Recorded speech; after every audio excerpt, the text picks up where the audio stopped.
Ассалаумағалейкум достар, сіздермен бірге Марфуға Шайпян, әдеттегідей кітап туралы әңгімелесетін боламыз. Бүгін менің замандасым ұсынған 3 кітап айдарында осы алыстан келген, Ақтаудан келген қонақ, өздеріңіз жақсы танитын белгілі IT маманы және Тимур Академиясы оқу орталығының жетекшісі Тимур Бектұр. Енді Астанаға келгенде тығыз уақытына қарамай сондай қолқа салып бүгін шақырдық. Осы ұсынысымызды қабыл алғаныңызға рахмет. Әлеуметтік желіден сіздің де кітапты жаман оқымайтыныңызды білеміз. Енді менің көрермендеріме және жалпы біздің жастарға қандай өзіңіз ұнатқан, сондай өзіңізге қатты әсер еткен қандай бір кітаптарды ұсынар едіңіз? Армысыздар баршаңызға. Бүгінгі айдарыңызға дейміз бе, әлде бүгінгі саныңызға шақырғаныңызға рахмет. Енді жалпы ұсыну үшін бәлкім жанр бойынша анықтаған дұрыс шығар. Төте сұрақ. Мен мысалы соңғы кезде бизнес кітаптарды немесе мотивациялық дейді, жеке тұлғаның дамуына қатысты кітаптарды өте жиі оқып жүрмін. Сондықтан бұл жанр бойынша енді бұл былай қарағанда жаңа попса деген сөз бар ғой. Жұрттың барлығы жарнамалап жатқан, сәнге айналған. Қандай сайтты, кімді тыңдап қалсаң да айтып жататын кітаптар енді қазір айтқалы отырғаным. Дегенмен шындығында олар өте пайдалы деп айтар едім. Мысалға ол жаңа Стивен Кови деген бизнес коуч бар, қайтыс болып кетті. Сол кісінің 7 навыков высокоэффективных людей деген.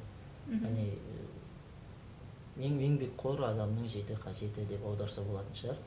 Осы кітабын жаңағы қолдан тастамай оқуға болады. Бұл мотивациялық кітапқа жатады, жеке тұлғаның дамуына да тікелей қатысты.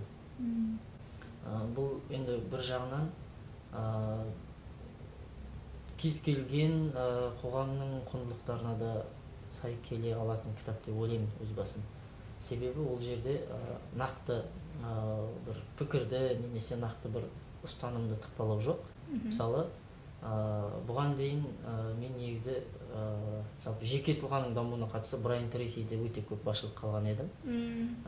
Себебі Брайан Трейси жалпы тайм-менеджменттің гуруы деп саналады. Тайм-менеджмент бойынша шебер мамандардың бірі. Өте көп кітап жазған бұл салада. Бұны екінші кітап ретінде айтқалы отырмын, Брайан Трейси туралы. Ал мен бірақ неліктен бірінші Стивен Ковиге тоқталып отырмын, себебі Брайан Трейси өзінің кітаптарында өте нақты бір шарттылық ұстайды. Мен бір жылдары роботқа айналып кете жаздағам, 2008-2013 жылдары. Яғни өте қатты ұстану керек, нақты бір қалыптың ішінде жүру қажет болады. Сол бір өзінің формулаңды бұзбауға қажет болады. Басында қызық, себебі адам негізі тәртіпке, жалпы тәртіп іздеп жүреді деп ойлаймын адам. Сондықтан әртүрлі бір жолдарын қарастырады. Бірақ ол енді тіпті қалыпқа салып жібереді. Адам ең соңында қозғалатында бос орын қалмайды. Сосын барып сол ізденістің нәтижесінде, сосын екіншіден жұрттың барлығы айтып кеткеннен кейін осы Стивен Ковиге тоқталдым. Сөйтсе ол кішкене сәл босаңырақ қарайды екен. Бірақ бұл уақыт жағынан босаңырақ емес, тәртіп немесе қандай да бір мәселелерге приоритет қою жағынан. Мысалы, қай жерде отбасылық құндылықты жоғары қою керек, қай жерде мансап мәселесін жоғары қою керек, қай жерде адамның жеке өзінің мәселесін жоғары қою керек. Осындай жақтарға жақсы бір формулалар ұсынады. Сондықтан бір жағынан кішкене босап қалдым. Брайан Трейсиден кейін бір таза қошытқандай болдым. Сондықтан Стивен Ковидің жаңағы 7 навыков высокоэффективных людей деген кітабын ұсынамын. Екіншіден жаңағы айтып отырған Брайан Трейси деген автордың тайм-менеджмент деген кітабы бар. Кәдімгі солай аталады, тайм-менеджмент. Сосын екіншіден No Excuses деп аталады, яғни орыстар нет оправданий деп аударып жүр. Калай жакшы калай отурамыз дел калса экөөбүз. Ақталуға.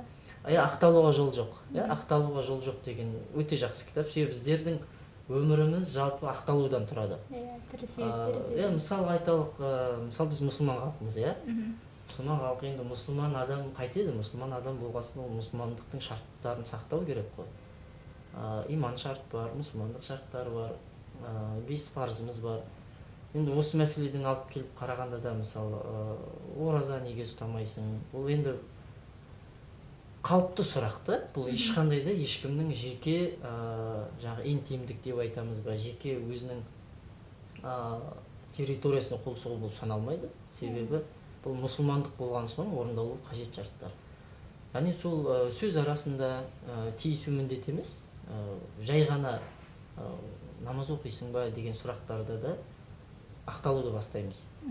Немесе тұрмысқа шықпай жүрген қыздар болады, үйленбей жүрген жігіттер болады. Не істеп жүрсің дегенде де ақталу басталады. Жұмыссыз жүрген жастар бар. Жұмыс қайда десе де ақталу басталады.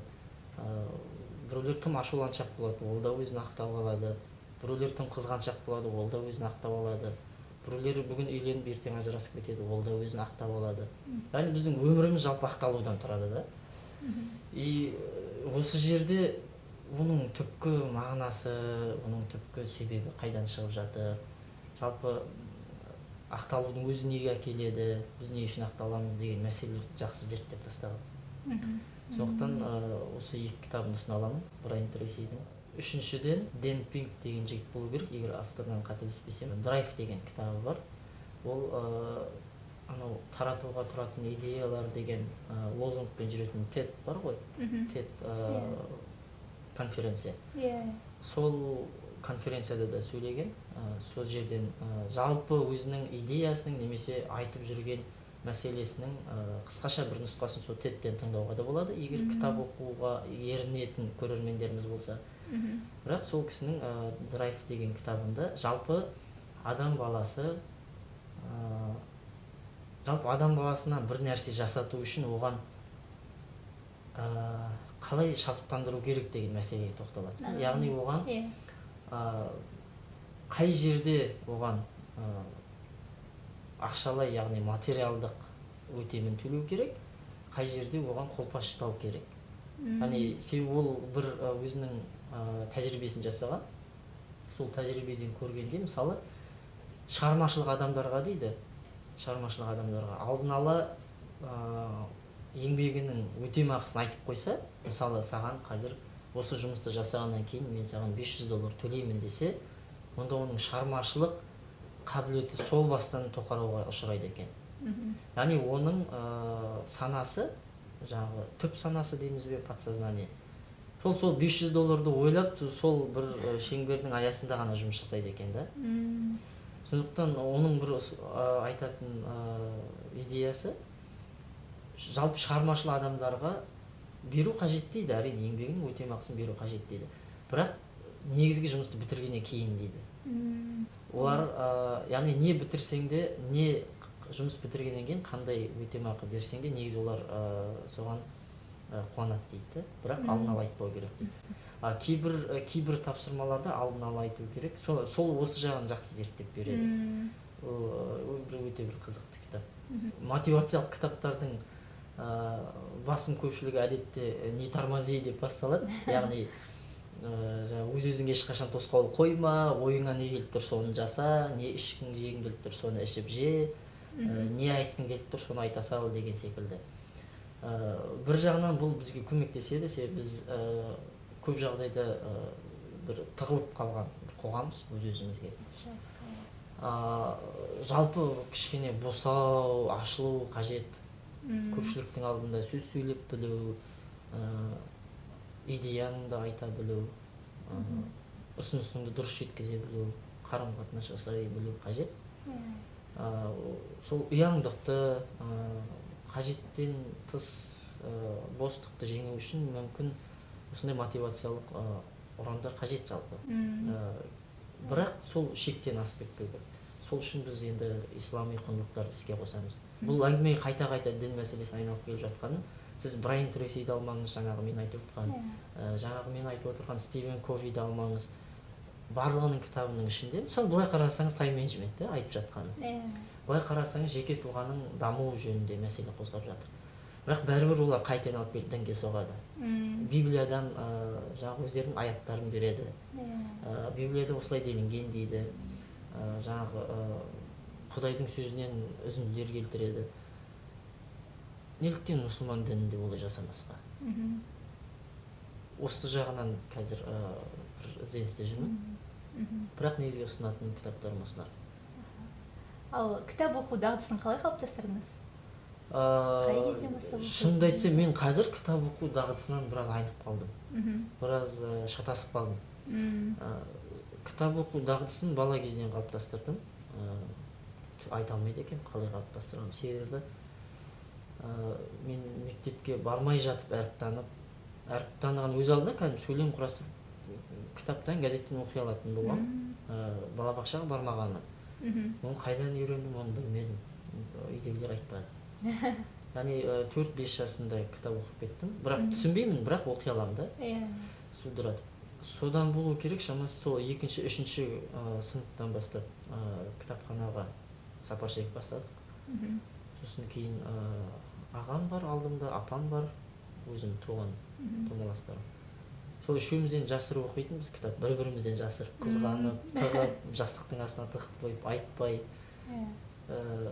Жалпы өздігінен қалыптасқан болар. Білетін 1-2 курсқа дейін кітапты өте көп оқыдым. Қазақша кітапты өте көп оқыдым. Көркем шығармалар ғой, сонда? Көркем шығармалар негізінен. Сосын кейін енді қазір басқа тілдерді меңгергеннен кейін сол өзге тілде кітаптарды оқып жүрміз. Айтайын дегенім сол дағдыдан кішкене шатасып қалдым. Себебі бұрын тек қана бір бағыттағы, бір жанрдағы кітаптарды оқып, соның қызығымен 2-ші кітапты бастап, соның қиялымен 3-ші кітапты бастап, жаңағы кітаптағы кейіпкердің өмірін армандап жүріп, келесі бір кітапты бастап, сөйтіп бір кітаптан бір кітапқа ауысып жүрсек, қазір енді ортасына бизнес кітап түсіп кетеді, одан кейін нақты жаңағы IT саласына қатысты кітап түсіп кетеді. Сол кезде жаңағы тәтті сезім, кейіпкердің өмірінен алған бір күшті бір қияли ойлар, образдар жоғалып кетіп, сол кітап дағдысы сәл кежеуілдеп қалады екен. Жалпы кітап оқу дағдысы дегенде қашан бір бос уақыт болады, сол кезде кітап оқимын. Мейлі ол аяқтың үстінде келе жатып та, 2 бағдаршамның ортасында да кітап оқып тастаймын. Немесе жолы сапар шеккенде, ұшақ үстінде. Жалпы негізінен бос уақыт бар кезде. Ал қазір көп адамдар мынандай да түсінік бар да, мысалы әдебиетшілер кітап оқу керек, бірақ өзге нелерге, енді мамандық иелеріне онша кітапты қажет, соншалықты қатты оқудың қажеті жоқ деген сияқты да бір ойлар айтылып қалады. Ал сіздің бір Тимур Бектұр болып қалыптасуыңызға кітаптың қаншалықты әсері болды? Кітап өте қатты әсер етті. Балалық шақ саяхат бар, барлығымыз оқитын. Қайталап оқимын үнемі. Менің атым Қожа бар. Жаңағы Сәбит Мұқановтың өмір мектебі бар. Әзілхан Нұршайықов бекен, Әбдіжәміл Нұрпейісов бе Қанментер. Әбдіжәміл Нұрпейісов Қанментер бар. Сәбит Мұқановтың Ботагөзі бар. Яғни осының барлығы жалпы сосын Шерхан Мұртазаның Қызыл жебесі бар, Тұрар Рысқұлов жайында. Осының барлығы негізі болмысты қалыптастырады ғой. Болмысты қалыптастырады, сөз саптауды қалыптастырады, сөздік қорды көбейтеді.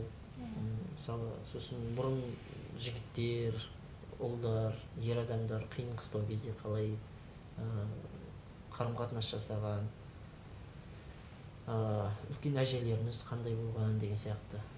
Ұл бала мен қыз баланың ортасында қарым-қатынас қандай болу керек.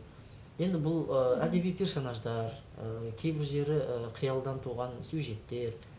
Дегенмен осының барлығын ешбір ата-ана жүресінен отырып алып, ол қызына түсіндіретін тәрбие жұмыстары емес та. Сондықтан осы жағынан келгенде жақсы әсер етті. Білмедім, бір жағынан әлі де кітап құмар болып қалғанымыз соның әсері болса керек.